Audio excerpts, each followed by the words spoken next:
हमने पिछले एपिसोड में देखा कि आस्था, नोए और लक ब्लैक बुल्स की तरफ से और क्लॉस और मिमोसा गोल्डन डॉन की तरफ से एक साथ ही एक मिशन पे एविडेंस जो को एक्सप्लोर करने के लिए जाते हैं, जहाँ पे कुछ डायमंड किंगडम के भी मैजिशियन आ जाते हैं। लक सबको अकेले ही हरा जाता है, लेकिन आखिर में लोटस इसको धोखे से पकड़ लेता है एंड इसको जान से मारने वाला होता है।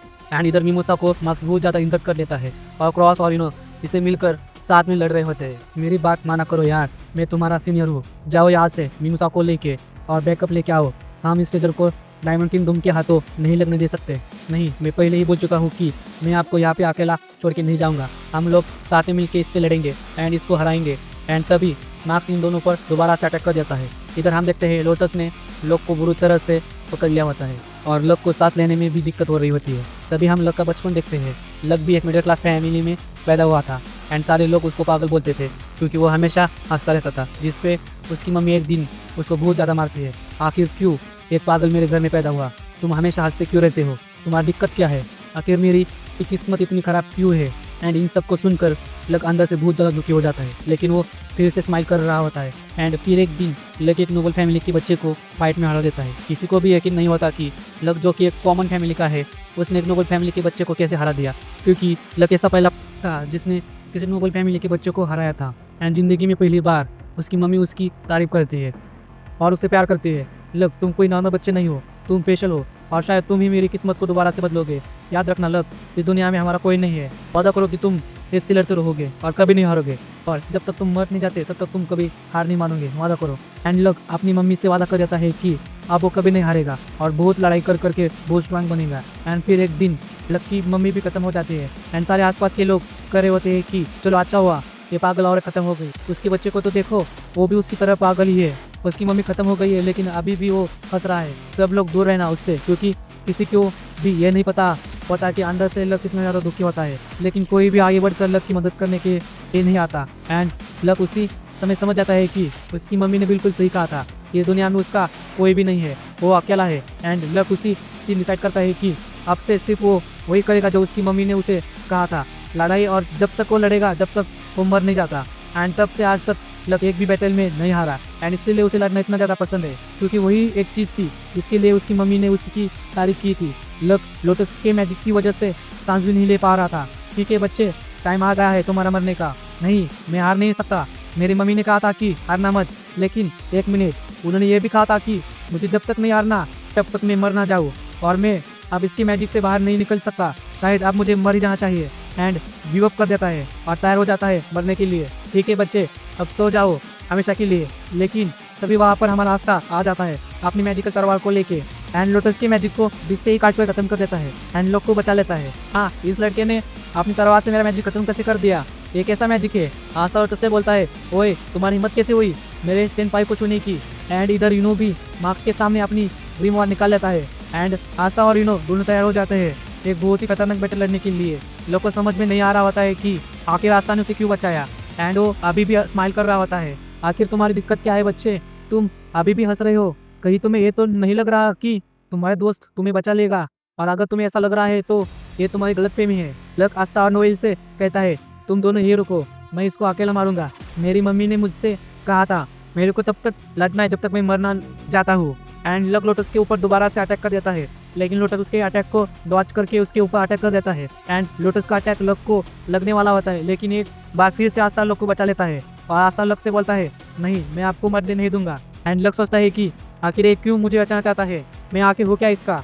मेरी मम्मी ने तो कहा था कि इस दुनिया में मेरा कोई भी नहीं है। एंड तब आस्था लक को बोलता है, माफ़ करना लक, लेकिन मैं आपको मरने नहीं दे सकता क्योंकि आप मेरी फैमिली का एक हिस्सा हो। एंड उसी समय लक की आंखें खुल जाती है और वो समझ जाता है कि नहीं, अब वो अकेला नहीं है, उसके पास अब एक पूरी फैमिली है जो उससे प्यार करती है एंड उसको प्रोटेक्ट करना चाहती है। लक आस्था से कहता है, तुम शायद सही कर रहे हो आस्था, साथ में लड़ने में शायद ज़्यादा मज़ा आएगा, चलो मिलकर हम लोग इसकी बैंड बजाते हैं। एंड आस्था, नोएल और लक तैयार हो जाते हैं लोटस को हराने के लिए। इधर हम देखते हैं अपनी पूरी जान लगाकर मार्क्स के साथ लड़ाई कर रहा होता है, लेकिन मैंने तो पहले बताया था कि मार्क्स बहुत ज़्यादा स्ट्रॉन्ग है। को समझ में नहीं आ रहा होता कि आखिर वो कैसे मार्क्स को हराए, और इधर लोटस ने अपनी मैजिक से इन तीनों को घेर लिया होता है। जैसे ही आस्था उसके मैजिक को काटता है, दोबारा से लोटस का मैजिक आकर उन लोगों को घेर लेता है। लोग सोचता है कि आखिर हम लोग कैसे हराए इसको, इसके स्मोक के अंदर हम लोग इसको देख नहीं सकते और ये बहुत ज़्यादा फास्ट है और ये हम लोगों को हमारी मैजिक पावर की वजह से सेंस कर पा रहा है और आम लोगों में सिर्फ मैं ही इसको सेंस कर पा रहा हूँ।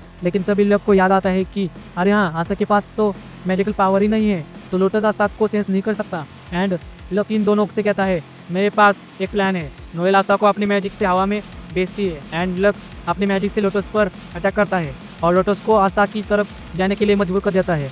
एंड आस्था के पास तो मैजिक है ही नहीं, तो लोटस आस्था को सेंस कर नहीं पाता एंड इसलिए आस्था उसके पास पहुंच जाता है एंड अपनी तलवार से लोटस के ऊपर अटैक कर देता है एंड लोटस अपने स्मोक प्रेजेंस से निकलकर दूर जाकर गिर जाता है। इधर हम देखते हैं यूनो की हालत बहुत ज़्यादा खराब हो चुकी होती है। सामने से हटो मेरे, तुम सब मुझे नहीं हरा सकते। एंड लोटस इधर समझ जाता है कि नहीं, वो आस्था के रहते इन लोगों को नहीं हरा सकता।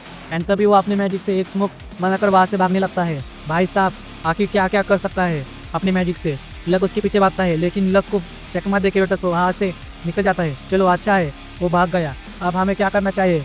यार वो भाग गया, मेरे को उसको जान से मारना था, लेकिन चलो कोई नहीं, चलो हम लोग मिल के अब ट्रेजर ढूंढते हैं। लेकिन तभी लक मार्क्स के मैजिक पावर को सेंस कर लेता है। एक मिनट, यहाँ पे भी आसपास कोई और भी है जिसके पास बहुत स्ट्रॉन्ग मैजिकल पावर है, चलो हम लोग साथ में चलते हैं उसके पास लड़ने और उसको हराने। एंड इधर हम देखते हैं मीमोसा बहुत ज़्यादा कट होती है और धीरे धीरे हील होने लगती है और यूनो अपनी पूरी जान लगाकर मार्क्स के साथ लड़ाई कर रहा होता है। लेकिन मार्क्स बहुत ज़्यादा स्ट्रॉन्ग होता है और उसकी और यूनो की फाइट मार्क्स यूनो पर भारी पड़ रहा होता है। एंड देखकर लग भी नहीं रहा होता है कि मार्क्स जरा सा भी थक चुका है और समझ जाता है कि ये लड़का कोई नॉर्मल मन नहीं है, ये वो है इसके ऊपर डायमंड किंगडम ने एक एक्सपेरिमेंट कर कर इसको स्ट्रॉन्ग बनाया था, जिसमें इसके साथ और भी कई बच्चों पर एक्सपेरिमेंट किया गया था और उसके बाद उन सबको आपस में लड़ाया गया था।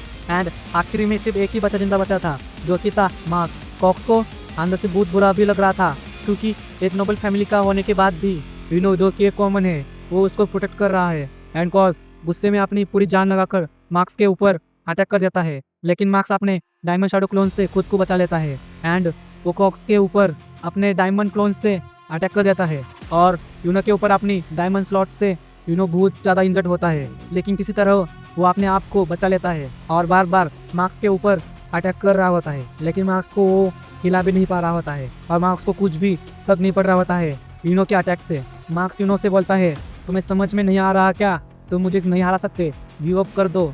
एंड तभी यूनो को अपनी पास्ट की याद आ जाती है जब वो और आस्था आपस में ट्रेनिंग किया करते थे। एंड तब यूनो अपने मैजिक से आस्था को आसानी से बार बार हरा दिया करता था।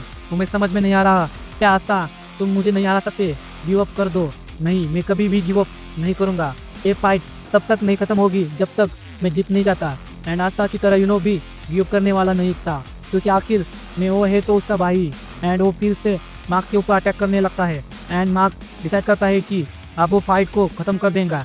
एंड वो अपनी डायमंड स्वॉर्ड से यूनो के ऊपर एक फाइनल अटैक कर देता है। यूनो अपने मैजिक से उसके स्वॉर्ड को रोकने की कोशिश करता है, लेकिन उसकी स्वॉर्ड्स तो डायमंड की थी तो वो उसे रोक नहीं पाता और मार्क्स की स्वॉर्ड्स यूनो की तरफ आगे बढ़ जाती है। कॉस बोलता है नहीं यूनो, एंड मार्क्स की स्वॉर्ड्स यूनो को बस खत्म करने वाली होती है, लेकिन तभी वहाँ पर फिर से हमारा आस्था आ जाता है एंड आस्था अपनी पट से मार्क्स की स्वॉर्ड्स को बीच से ही काट देता है। कॉस देखकर डर जाता है कि आखिर जिस स्वॉर्ड को यूनो तक अपने मैजिक से नहीं काट पाया उसको इस लड़के ने कैसे काट दिया। आस्था मार्क्स से बोलता है मेरे भाई से दूर रहना। मार्क्स भी एकदम शॉक रह जाता है कि आखिरकार कौन है ये लड़का, क्योंकि ज़िंदगी में पहली बार किसी ने मार्क्स के स्वॉर्ड्स को बीच से ही काटा था।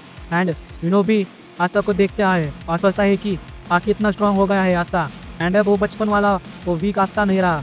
मीमोसा और क्रॉस भी आस्था को देखकर एकदम से दंग रह जाते हैं। अभी वो गंदे क्या कर रहा है, तू ऐसे बनेगा विज़र्ड किंग, अभी मैं ना आया होता तो गए थे तुम, चुप रहो, मैं बस हराने ही वाला था। उसे हराने वाले थे कि मरने वाले थे, देख लेना, इसको तो मैं ही हराऊंगा।